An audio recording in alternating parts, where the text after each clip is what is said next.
In part 4 of this series, we considered the lake of fire. According to Revelation 19:20, it is a lake burning with brimstone. In Revelation 20:10, it is a lake of fire and brimstone. Finally, in Revelation 21:8, it is the lake which burns with fire and brimstone. In Revelation 14, we see fire and brimstone. So simple logic dictates that this also refers to the lake of fire.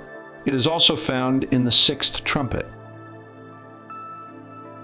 As I proposed in part 4, the lake of fire is a positive component, consisting of water and light, both of which are essential to life. As we move forward in this study, we will see why this is the case. The lake of fire is also called the second death. This phrase is the key to understanding what the lake of fire represents. If there is a second death, then there is a first, right? There is, and Paul describes it in the following. For as in Adam all die. All of us died in Adam.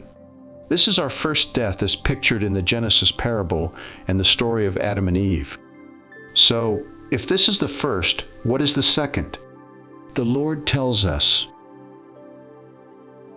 "And he who does not take his cross and follow after me is not worthy of me.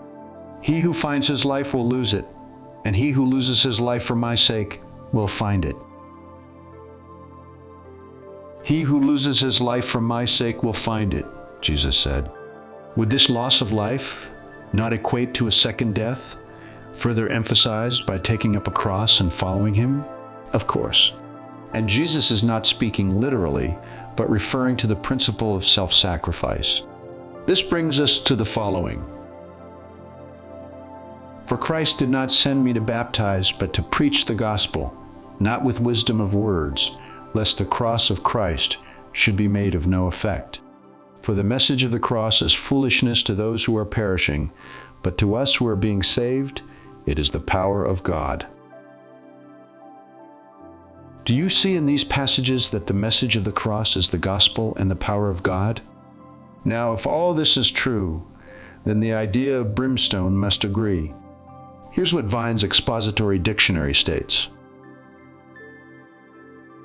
Theon, originally denoted fire from heaven. It is connected with sulfur. Places touched by lightning were called thea, and as lightning leaves a sulfurous smell, and sulfur was used in pagan purifications, it received the name of Theon. Remember, fire is not a substance, but a process, and whatever fire touches, it changes, even if but for a moment. Ever touch a hot pan and get a blister in a matter of seconds? So too, the fire of God is transformative, even in the smallest of matters. Fire from heaven. I cannot help but think of the following. Now, when the 1,000 years have expired, Satan will be released from his prison and will go out to deceive the nations which are in the four corners of the earth, Gog and Magog, to gather them together to battle, whose number is as the sand of the sea. They went up on the breadth of the earth and surrounded the camp of the saints and the beloved city. And fire came down from God out of heaven and devoured them. The devil who deceived them was cast into the lake of fire and brimstone, where the beast and the false prophet are, and they will be tormented day and night forever and ever. Here we see the nations surrounding the camp of the saints in the beloved city. By no means is this literal, for it is physically impossible for all nations to surround the actual city of Jerusalem. In fact, the modern-day city of Jerusalem has nothing to do with this prophetic vision of John. However, the reality is that the nations do indeed surround the spiritual Jerusalem. That is, God's people, wherever they may be. Not physically, but psychologically, emotionally, and spiritually so. It's what Paul calls the carnal mind and spirit of the world. In essence, it is the conflict between the carnal mind and the spiritual mind, first within, then without. I believe this is Armageddon. Now, let's go to the following.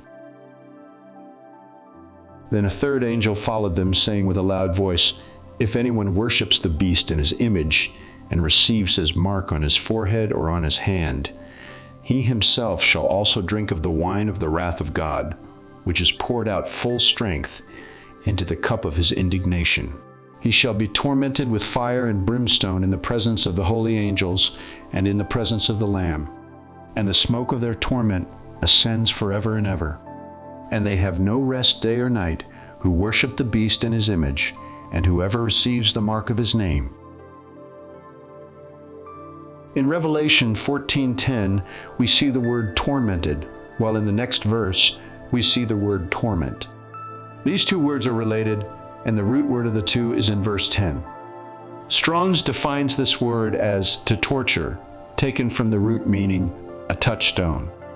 It is this definition that defines what is meant by torment.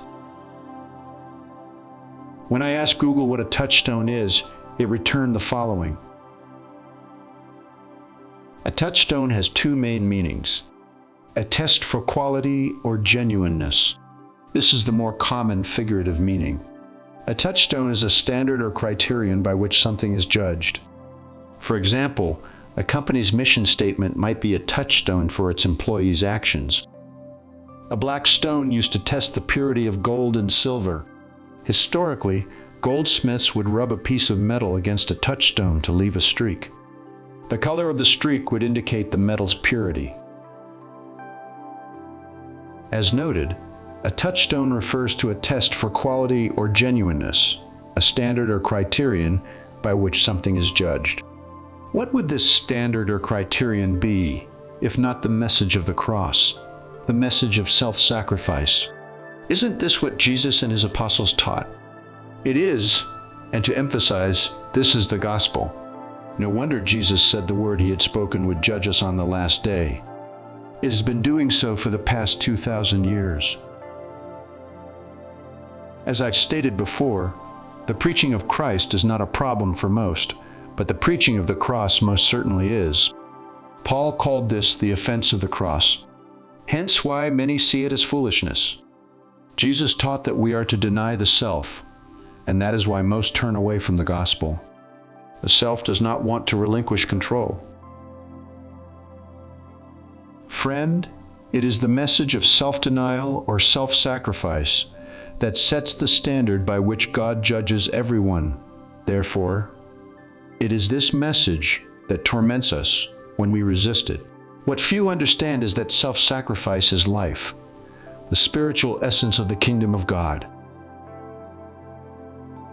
Where most see the passages in Revelation 14 as somewhere in the future, I see them as a present reality. After all, the message of the cross has been with us for the past 2,000 years, has it not? So the torment of the lake of fire has been ongoing since the days of Christ and the apostles. Before I close, may I go one step further? The lake of fire is the flaming sword surrounding the tree of life in Genesis 3:24.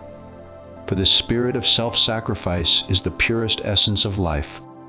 No wonder Jesus said, "I am the way, the truth, and the life." For no one has exhibited self-sacrifice more than Christ himself. Greater love has no one than this, than to lay down one's life for his friends. That's it for this study, and I sincerely hope that it has enlightened you. Be sure to join me for the next as we look into the parable of the rich man and Lazarus. Thank you for being a part of Grain of Wheat Publishing.